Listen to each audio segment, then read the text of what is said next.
Professor صاحب بہت شکریہ ہمیں شو میں جوائن کرنے کے لیے. جاننا ہم یہ چاہیں گے کہ جب ہم طاق راتوں کے حوالے سے بات کرتے ہیں تو سب سے زیادہ یہ ہمارے ہاں کانسیپٹ ڈیولپ ہو چکا ہے 27ویں رات کو لے کر، یا 27ویں رات ہی وہ طاق رات ہے جس کے بارے میں کہا گیا ہے کہ اس رات کو زیادہ فضیلت ہے، زیادہ اہمیت ہے؟ بسم اللہ الرحمن الرحیم. اللہم صلی علی سیدنا و مولانا محمد وعلی آلہ وصحبہ وبارک وسلم.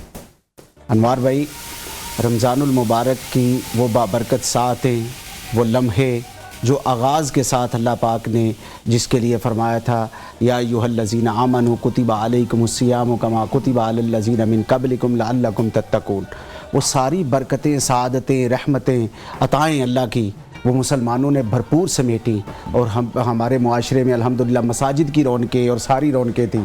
مگر میں آغاز آج کی گفتگو کا اس سے کرنا چاہوں گا کہ جہاں ہر طرف رحمتیں اور برکتیں تھیں، وہ سارا کچھ ہم نے نیوز کے اس سیٹ پہ بھی دیکھا اور پورے چینل میں بھی دیکھا کہ جہاں اتنے بڑی سطح پہ جو ہے وہ دسترخوان بھی سجے ماشاءاللہ، افطار، روزہ، اور پھر جہاں جب ہم بیٹھے ہوئے ہیں تو اس کے کیمرے کے پیچھے جتنے دوست احباب ہیں، جتنی ٹیم ہے، جن کی کمٹمنٹ، ورکنگ اور رمضان کے ان برکتوں کو سمیٹنے اور ان رنگوں کو اپنے سامعین تک پہنچانے میں آپ نے بڑا کیا. یہ ساری محنت، کوشش اور لگن پر اللہ کی بارگاہ میں دعا ہے کہ اللہ پاک ان بابرکت ساعتوں میں 27ویں روزے کی افطار کے وقت میں اللہ پاک سب کو اس کا بہترین صلہ عطا فرمائے اور سب کی خدمات کو قبول فرمائے.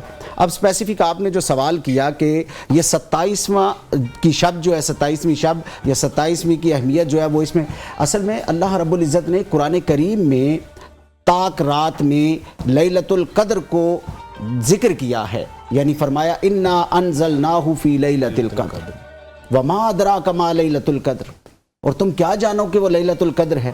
کیا ہے لیلۃ القدر؟ خیر من الف شہر، بتایا کہ 1000 مہینوں سے افضل ہے. آقا کریم صلی اللہ علیہ وآلہ وسلم اپنے اصحاب کے جرمٹ میں تشریف فرما تھے.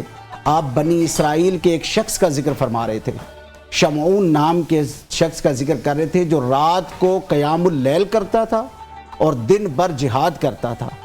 صائم النہار اور قائم اللیل، اس خصوصیت کو ذکر فرما رہے تھے. تو آقا کریم صلی اللہ علیہ وآلہ وسلم نے فرمایا میرے صاحب سنو کہ وہ 80 سال تک یہ عمل کرتا رہا. جب یہ ذکر کیا تو صحابہ کرام رضوان اللہ علیہم اجمعین کے چہرے پہ ایک غم کی کیفیت اور اس سوال کے ساتھ انہوں نے کہا یا رسول اللہ، ہماری تو اب سے عمریں اس کے بعد سے جو ہے وہ 80 سال تک نہیں ہوں گی، تو ہماری تو اتنی لمیٹڈ لائفز ہیں. تو اس کو ذکر کر کے حضور کی بارگاہ میں جب سوال رکھا تو آقا کریم صلی اللہ علیہ وآلہ وسلم لجپال، مہربان، رحمت للعالمین انہی کی ذات ہے، تو آپ بھی غمگین ہوئے. تو رب ذوالجلال نے سورہ قدر نازل فرما دی کہ محبوب ہم نے آپ کے لیے چند ساعتیں، چند لمحے، چند گھڑیاں، چند راتیں، چند دن ایسے رکھ دیے کہ ایک ایک لمحہ ہی ان کی ساری زندگیوں پر بھاری ہو جائے گا.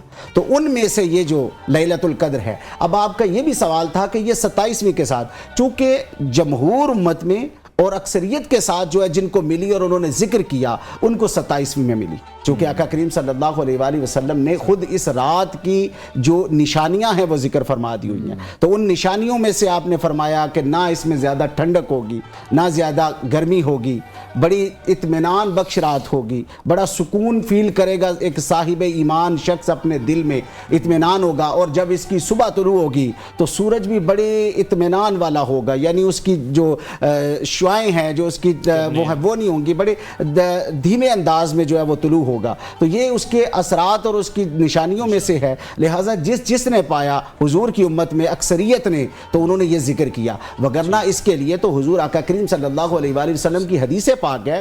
ام المومنین سیدہ عائشہ صدیقہ رضی اللہ تعالی عنہا آپ فرماتی ہیں کہ حضور نے آخری طاق راتوں کے لیے ایک تو کمر بستہ ہو جاتے، اس کے لیے عبادت کا شغف بڑھ جاتا، اور خود فرمایا کہ اس کو آخری طاق راتوں میں تلاش کرو. یہ روٹیٹ کرتی ہے، یعنی آپ اس کو 21 میں، 23 میں، 25 میں، 27 میں، 29 میں آپ ڈھونڈے کہ یہ صاحب ایمان کے لیے اس رات کو پا لینا اس کی ساری زندگی کا حاصل ہے.